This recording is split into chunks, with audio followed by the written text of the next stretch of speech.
the past. Interesting. Okay.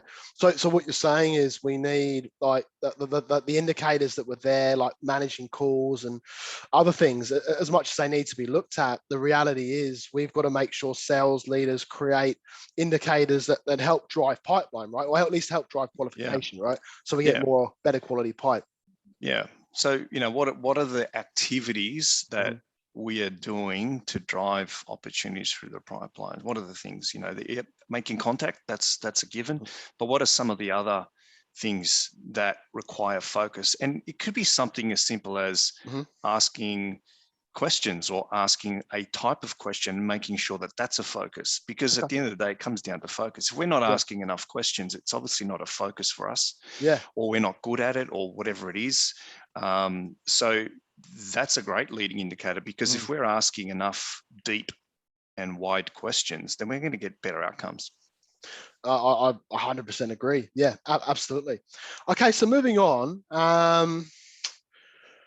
Look, how do we police this, Frank? Like, so I understand that sales leaders need to have a responsibility of creating these correct indicators. But how do you get sales leaders to police this in a way that doesn't push a sales rep to quit their job? You're not making enough calls, you don't have enough pipeline. Why isn't your pipeline closing, right? Because we have, let's face it, how many salespeople are moving from one job to the other? I mean, there are so many jobs being advertised right now. I know a few people that are jumping ship, not because they don't like the company or like their manager, they just feel the KPIs are rising too far. So how do you police these things? Well, yeah, sorry, Frank, go ahead.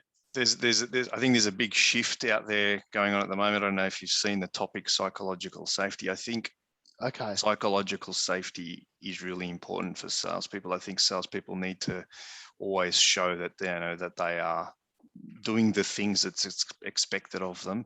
Yeah. And look, the environment for this is really the sales meeting, the pipeline meeting. It's where you have a discussion about what's going on in the place. It's not a name and shame. Unfortunately, these meetings are loathed because they become name and shame opportunities for sales leaders, as if shaming somebody into not performing is going to help them perform better. I don't think that works. So sales meetings should be, pointing out the stats, highlighting the wins, but talking about the challenges as well, highlighting the strengths, but talking about some of the weaknesses as well. Creating space for ideas. What could we be doing different? A bit of brainstorming. What are some of the things that are working? What isn't working? Really creating this opportunity to address the gaps. So if we're not hitting our numbers, okay, what do we need to do different? And let's talk about that, and then let's set some goals around that. Boom, goes into your leading indicators dashboard. Okay, we need to be more focused around these key things. Let's put them in there. Let's make them a focus, because if we do that day in, day out, we're going to get better results, or different results at least. Yeah, and I love it. I remember back in a technology company, I'm not going to mention the name, when things were a bit tough and numbers were a little bit high. I remember the director of the the unit brought us all in a room, and it was a strategy session, and we were like, oh, okay, this is exciting. Okay.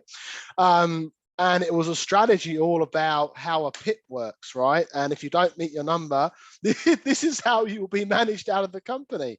And I think within a week, half the people quit and went like, what the hell? It was a fear factor, because I don't know about you, Frank, but me personally, I learned my sales career started in the UK, and it was a very, like hardcore Wolf of Wall Street, harden up or get out, right? And I'm telling you now, right, that just doesn't work these days. I mean, I'm probably for the first time in my life going through a bit of a mental awareness situation because of COVID, right? We all have a barrier, right? And then depending on what country you're in, that the storm of what's going on right now, we're all in the same storm, but our boats are at different stages of sinking or being fixed, right? So we all have a breakage barrier. So I think now is more important than ever that salespeople are just, they're managed the right way and emotionally, without sounding like, I've come from that hardcore background, but now, like you say, there's a big shift happening right now. Psychological safety, right? It explains the churn. You talked about the churn in salespeople. Finding a salesperson now is really, really tough. They don't hang around. And the reality of it is, to build relationships, it doesn't happen in one conversation.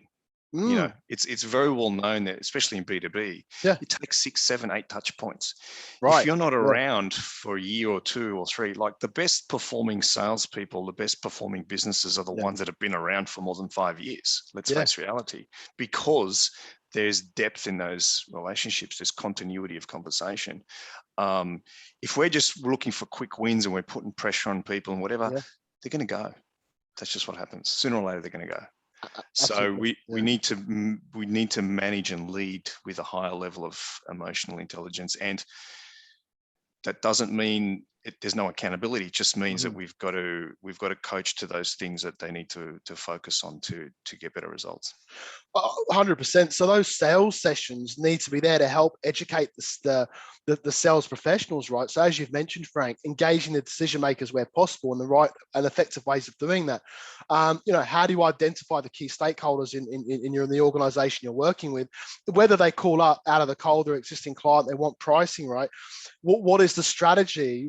Get everyone together in a room and strategize, right, what that looks like and how that works. And I think as sales leaders, they need to be teaching the compelling reasons for the client to do something. What is the compelling reason to do something new or just do nothing, right? So those are things that sales leaders need to be teaching salespeople. But I hate to say it, salespeople, it's not as much as we're talking about sales leaders right now. You as a sales professional also have a responsibility to act outside of that. So what you should be doing is going off and researching in your own time, okay, for 10, 20 minutes every day or every couple of days, different strategies to help you. So you might find a tool that costs $20 a month. Your sales manager might let you expense that, even better, right? But you need to be coming to your sales leader saying, hey, I need your help. This is what I've done. This is where I'm failing. This is what I've researched. What do you reckon, right? And that, in this day and age, I don't know what you think, Frank, in terms of that speaks exactly to commitment. So part of that is being committed to the cause. It's like, how am I going to do this even better?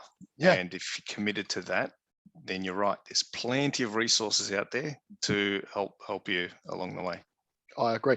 So in the interest of time, right, the results are in from our final poll.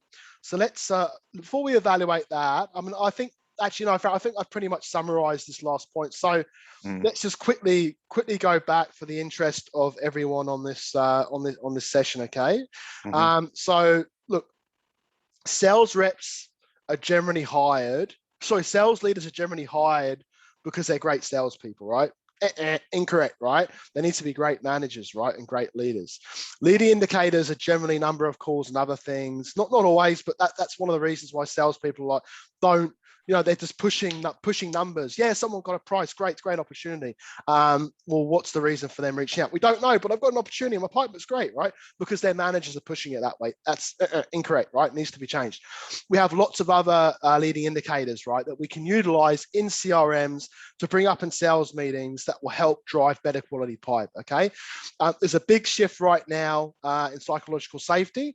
A lot of people are moving organizations. A lot of people are there's a big drive, and there's actually a shortage of internal salespeople right now. And if you only got to jump on any of the job hiring websites like LinkedIn and others, right, Monster, and you'll see the amount of people hiring right now. It's a very different world, right? So as sales leaders, you need to be effectively managing your team and educating them, but at the same time, salespeople, don't rely on your sales leaders, okay? You need to be 100% looking into strategies to help you drive your own pipeline, okay? So the results of poll 3, what is the one thing that you could do better to help you achieve better conversations in your pipeline? Ask deeper questions of greater depth and understanding. Absolutely, Frank, that's it, right? It's yeah. Was that the winner? That's the winner, yeah. That's the winner. Got it again. Yeah. That's probably got the most bang for buck, doesn't it? So it's not a surprise that was the look. All of those answers are correct. They're all relevant, right? Yeah, they're all relevant. But it's just interesting that that's the area probably that we all identify we could do better. Yeah. Absolutely, yeah. Ask great questions, right? And it doesn't matter if you ask bad questions, but ask questions, because you'll get better at asking good questions in time anyway, right? Now, I want a price. Why? What's driven you to call me up on this lovely sunny Wednesday morning and ask me for a price on our technology services? What's the drive? Where's it come from? Okay, great. Tell me a bit more about that, right? You know, there's a whole bunch of different training out there, standard training and stuff that you can do. You know, just you can find out all this stuff yourself on Google, right? No such thing as a bad question. Exactly. It's just the answer will tell you whether it was a question that, you know, can improve. 100%. Yeah. At the end of the day, like, you've just got to ask. That's it. And research your prospects better, right? Like, Jesus, there's so many tools out there, right? There's tools like Trigger, I think it's Zoom Info and LinkedIn Navigator. Everything you need is on LinkedIn Navigator, right? You can find mobile phone numbers utilizing tools like Trigger.ai, Lucia. A lot of these tools will give you intelligence on what technology they're using. Are they hiring? You know, what's the latest news? You don't even have to Google news on your prospect right now, because tools like Trigger and Zoom Info tell you that within LinkedIn and other things. It's all there for you. LinkedIn Navigator, right? Utilize these tools effectively. And yes, it's hard to reach people. And yes, everyone is angry and upset in Sydney and Melbourne probably at the moment, right? But at the end of the day, business must continue, right? And yes, it's challenging, but consistency, right? It's all about consistency. Keep learning and qualify your pipeline better, right? Okay, so great. I think we're going to wrap up now, Frank. But just for the interest of time, if anyone has any other questions, George has just jumped in with be a sales and career coach. I like that. Yeah, absolutely. One of the best things that if one of your staff resigns, the worst thing you can do is just say, "Oh, great, you know, go, you know, bugger off." You know, the best thing you can do is, wow, you know, find out the reason why. Oh, you found a better opportunity. Well, you've outlived my role. Well done. Yeah, and I wish you the best of luck. In fact, how can I help you? You know, on your next role, right? That's the best thing you can do. That's a really good point. Those reviews that tend not to happen can be about that. It's like, what's the succession plan for you as an individual? I can see you're committed, you want to grow, you want to develop, you want to do more. What's the next step for you? And have that conversation. And yeah, then you're becoming career coach, not just a sales leader. Absolutely. So just give me a second. We're going to finalize the final quotes. I'm just having a couple of issues with my Windows 10 setup. So let's hold on 1 second. All right, we're on. Okay, so in a second, everyone should see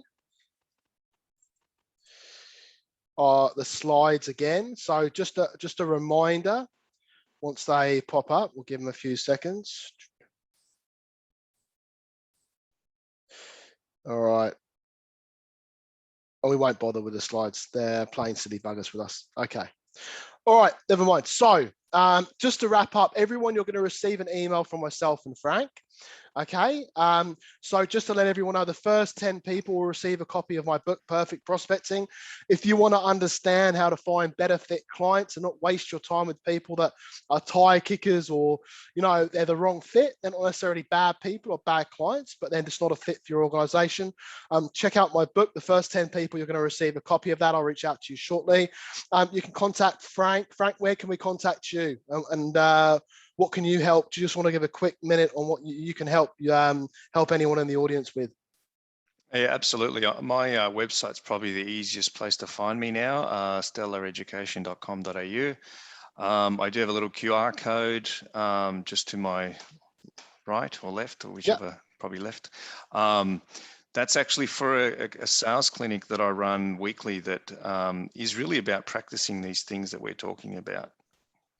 So anyone interested in that, I'd love them to join. There's no charge to it. I love having this banter and talking about these challenges that we face when we're trying to bring new business on board. Great stuff, Frank. Okay, so I've got the slides working. That's always a good sign. So yeah, look, if you want to contact Frank or myself, here are our details. I'll leave those up for a minute. I wanted you just to have that so you can grab our emails, but you're going to receive an email from us anyway. So any questions on pipeline progression, Frank Shaman, reach out to him. If anyone wants to talk to me about just anything in general with lead gen, appointment setting, or you just want a general chat, please reach out. Other than that, Frank, it's been a pleasure having you on the session today. same with the audience. Thank you so much for spending the time, taking the time to sit with us and have a conversation. So yeah, Frank, look forward to the next one. Thanks, Matt. Really appreciate the opportunity. Love your enthusiasm, love your passion, love your energy. Likewise, Frank. Sales is just as much about that as it is anything else. So yeah, I really enjoyed it. Thank you. And just on a final note, look, everyone, I know it's hard right now. Like I said, we're probably sick and tired of talking of COVID, but let's all try and stay positive, right? Because we are coming to the end of this, right? Every country's got it in their own way, but I am feeling more and more positive each day. When we come out of this, we're going to be the most hardcore business owners, sales professionals imaginable, right? No one's going to touch us, right? So, yeah, stay positive. Let's get ahead of the curve. Let's get ahead of the curve. I love it. All right. Thanks, Matt. Thank you so much. Thanks, Frank. Thanks, everyone.